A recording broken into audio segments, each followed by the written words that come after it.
बिहार में राजद और कांग्रेस के बीच पूर्णिया सीट पर घमासान मचा है। राजद ने बीमा भारती को सिंबल दिया तो वहीं कांग्रेस नेता पप्पू यादव भी उसी सीट पर ताल ठोक रहे हैं। पप्पू यादव अब 2 अप्रैल को पूर्णिया सीट के लिए नामांकन करेंगे। अब इस सीट पर इंडिया गठबंधन के दोनों पार्टियों के बीच फ्रेंडली फाइट होगा, लेकिन इस चुनावी जंग का फायदा एनडीए को होता हुआ ज्यादा नजर आ रहा है। और इसी विषय पर अधिक जानकारी देने के लिए हमसे चर्चा करने के लिए हमारे सहयोगी गौतम जुड़े हुए हैं। गौतम का रुख करेंगे। गौतम, पूर्णिया सीट से राजद और कांग्रेस के बीच टक्कर देखी जा रही है, जहां राजद ने अपने प्रत्याशी बीमा भारती को उतारा, तो वहीं कांग्रेस से पप्पू यादव भी पीछे हटते नजर नहीं आ रहे। वो 2 अप्रैल को इसके लिए नामांकन करने जा रहे हैं। क्या कुछ कहेंगे इस फ्रेंडली फाइट में, किसको ज्यादा फायदा पहुंचेगा? और बिल्कुल आपने ठीक कहा कि फ्रेंडली फाइट यानी एक ऐसा वर्ड जो आपको लड़ाई भी लड़ना है और बहुत ही फ्रेंडली लड़ाई लड़नी है। तो ऐसे में पहले रिश्तों के बीच ये लड़ाई ज्यादा होती थी, पिता पुत्र के बीच में, चाचा भतीजे के बीच में या सास बहू के बीच में, इस तरीके के रिश्ते होते थे। लेकिन शायद ये पहला ऐसा मौका होगा पूर्णिया के लिए कि पूर्णिया की जनता को ये तय करना होगा कि आखिर वोट किसको करे, क्योंकि वोटों के मामले में काफी कंफ्यूजन है। जैसे ही आरजेडी सुप्रीमो लालू प्रसाद यादव ने रातों रात बीमा भारती को टिकट दे दिया, वो वैसे ही मामला क्लियर हो गया था कि आरजेडी अपने मधेपुरा सीट को, पूर्णिया सीट को अपने कब्जे में रखना चाहती है। लिहाजा कांग्रेस से बिना किसी बातचीत के पप्पू यादव को भी कह सकते हैं कि पप्पू यादव को भी शायद अंदाजा नहीं होगा कि जिस राजनीति में पप्पू यादव को लालू प्रसाद यादव लाए हैं, तो वो कहीं ना कहीं एक तरीके से राजनीतिक गुरु है, और गुरु हमेशा जो है शहमात के खेल में जीतता है, क्योंकि एक जो तरकीब जो होती है वो कहीं ना कहीं वो औजार के रूप में इस्तेमाल होता है, और यही हुआ है पप्पू यादव के साथ। पप्पू यादव पूर्णिया सीट जो उनका सबसे पसंदीदा सीट है, वो ये भी कह रहे थे कि मर जाऊंगा मिट जाऊंगा लेकिन पूर्णिया नहीं छोड़ूंगा। लेकिन हालात ये है, पूर्णिया तो छोड़िए, अब आप मधेपुरा और सुपौल के भी नहीं रहेंगे, क्योंकि उस सीट पर भी आरजेडी ने कल महागठबंधन के बैठक में पीसी में ये बातें स्पष्ट रूप से कर दी। और सबसे बड़ी बात यह है कि कांग्रेस अब तक एक कह सकते हैं कि कांग्रेस को जो पहल करनी चाहिए थी राष्ट्रीय पार्टी के रूप में, लेकिन वो अभी भी परजीवी पार्टी के रूप में नजर आई। और अखिलेश प्रसाद सिंह ने प्रेस कॉन्फ्रेंस के दौरान एक शब्द भी नहीं कहा। तो कहीं ना कहीं ये राजनीति है, और राजनीति के इस दौर में दिल्ली की तरफ से जो फैसले लिए जाते हैं वो आरजेडी सुप्रीमो और राहुल गांधी के बीच की बात होती है। लेकिन बिना किसी बातचीत के जिस तरीके से पप्पू यादव चारों ओर से अपने ही कहते हैं कि रोपे पेड़ बबूल के तो आम कहाँ से हो। याद होगा आपको कि पप्पू यादव आरजेडी को कभी कभी कितना कई सुनी सुनाया करते थे, और वही आरजेडी ने जब समय पर इंतजार किया और चकमा देते हुए उनको सबसे पसंदीदा सीट, जबकि पूर्णिया से अगर महागठबंधन के तौर पे पप्पू यादव अगर चुनाव लड़ते सिंबल पे, महागठबंधन के सिंबल पे, तो अब शायद पप्पू यादव का पलड़ा भारी होता। लेकिन अब बीमा भारती के उतारने से पूर्णिया सीट दिलचस्प हो गई है। मुकाबला फ्रेंडली होगा, और फ्रेंडली मुकाबले के बीच में एनडीए की जो राह है वो आसान हो जाएगी। इसलिए क्योंकि भारतीय जनता पार्टी, जनता दल यूनाइटेड के रूप में यह मधेपुरा जो पूर्णिया सीट है उस पर हमेशा से आप देखिए कि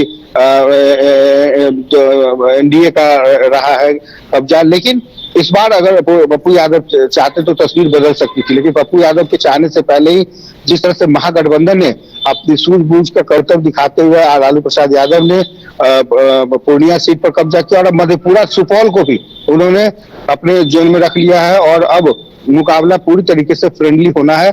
और ऐसा लग रहा था आसिया जी की शायद हाजीपुर सीट जो है सबसे चौंकाने वाला और सबसे दिलचस्प सीट होगा, लेकिन अब लग रहा है कि जैसे जैसे चुनाव नजदीक आ रहा है, हर वो सीट अपने आप में त्रिकोणीय मुकाबले की तरफ ले जा रहा है, जहां एक तरफ एनडीए गठबंधन के कैंडिडेट होंगे, वहीं दूसरी तरफ महागठबंधन के, और तीसरी तरफ जो दोनों गठबंधन के टूटने से नाराज चल रहे हैं वो वहां पर फ्रेंडली मैच कराने को लेकर तैयार है। तो कुल मिलाकर कह सकते हैं स्थिति बहुत ही रोमांच के साथ देखना होगा कि पहले फेज और दूसरे फेज में आखिर कौन कौन से नेता नॉमिनेशन करते हैं और क्या कुछ होता है। जी गौतम देखिए, कहा तो जा रहा है कि फ्रेंडली फाइट होगी। पप्पू यादव की बात भी हुई थी लालू प्रसाद यादव और तेजस्वी से, उसके बाद उन्होंने कांग्रेस ज्वाइन कर लिया। उसके बाद आरजेडी का बीमा भारती को उतारना और अब पप्पू यादव का कहना कि वो पूर्णिया जो सीट है वो कभी नहीं छोड़ेंगे। क्या लग रहा है एनडीए को कितना फायदा पहुंचेगा इससे? बिल्कुल, ये रास्ता, हालांकि देखिए ये कहना थोड़ी जल्दबाजी होगी क्योंकि अभी दूसरे फेज का नॉमिनेशन की तारीख तय हो गई है और इस फेज में कौन कौन से प्रत्याशी हैं जो नॉमिनेशन करते हैं ये देखना होगा, क्योंकि कभी कभी मधेपुरा सीट और सुपौल सीट के साथ साथ पूर्णिया सीट पर निर्दलीय बाजी मार जाते हैं। तो ऐसे में देखना होगा कि आखिर क्या होता है। एक तरफ जहां पूर्णिया सीट पर दावेदारी कर रहे हैं पप्पू यादव, वहीं दूसरी तरफ आरजेडी की तरफ से दावेदारी होगी। तो क्या आरजेडी के जो वोटर है वो महागठबंधन को वोट करेंगे या आरजेडी को वोट करेंगे? कांग्रेस के जो वोटर है क्या वो आरजेडी के कैंडिडेट को वोट करेंगे? तो ये एक जो संशय की स्थिति है, इस स्थिति से निपटने के लिए शायद एक बार और बैठ के बातचीत करनी चाहिए और नॉमिनेशन दाखिल करने से पहले अपने लोकेशन को फाइनल करना चाहिए। और लोकेशन चूंकि जनता तय करेगी कि आखिर संसदीय क्षेत्र में उनका प्रतिनिधि कौन हो। हालांकि अब जब जैसे ही पूर्णिया सीट पर कल पप्पू यादव वहां पहुंचे, उन्होंने कहा कि जहर खा लेना कबूल है लेकिन पूर्णिया नहीं छोड़ेंगे। तो ऐसे में इंतजार करना होगा उनके नॉमिनेशन का, क्योंकि पप्पू यादव देखिए बहुत बोलते हैं, इसमें कोई दो राय नहीं है। पप्पू यादव बाचाल नेताओं में एक माने जाते हैं और काफी संख्या में उनके जो समर्थक हैं वो इस बात को मानते भी हैं।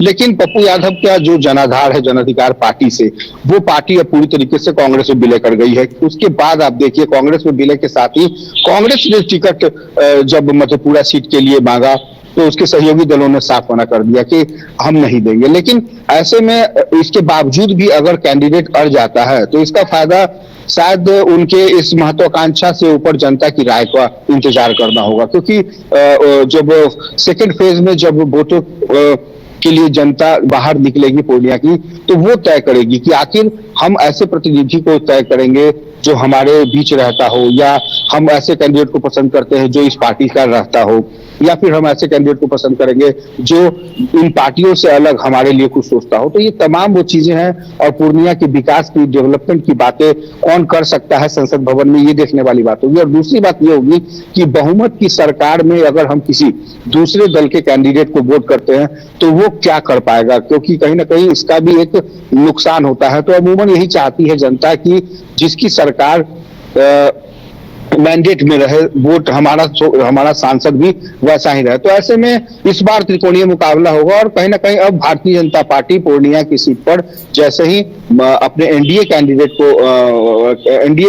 एक तरफ है, दूसरी तरफ महागठबंधन के हैं और तीसरी तरफ पप्पू यादव है। तो अब देखना होगा, क्योंकि पप्पू यादव के लिए इतनी आसान अब राह नहीं रह गई। लेकिन इतना है कि दो की लड़ाई में तीसरे का फायदा हमेशा से होता रहा है और देखना होगा कि इस लड़ाई में जनता जो है किस तरीके से तय करती है अपने प्रतिनिधि को। जी आशी जी गौतम, बिल्कुल ये देखने वाली बात होगी कि पूर्णिया के सीट जो कि अब लोकसभा चुनाव में सबसे हॉट सीट बन गया है, उसमें आगे क्या कुछ होता है। फिलहाल इस जानकारी के लिए आपका शुक्रिया।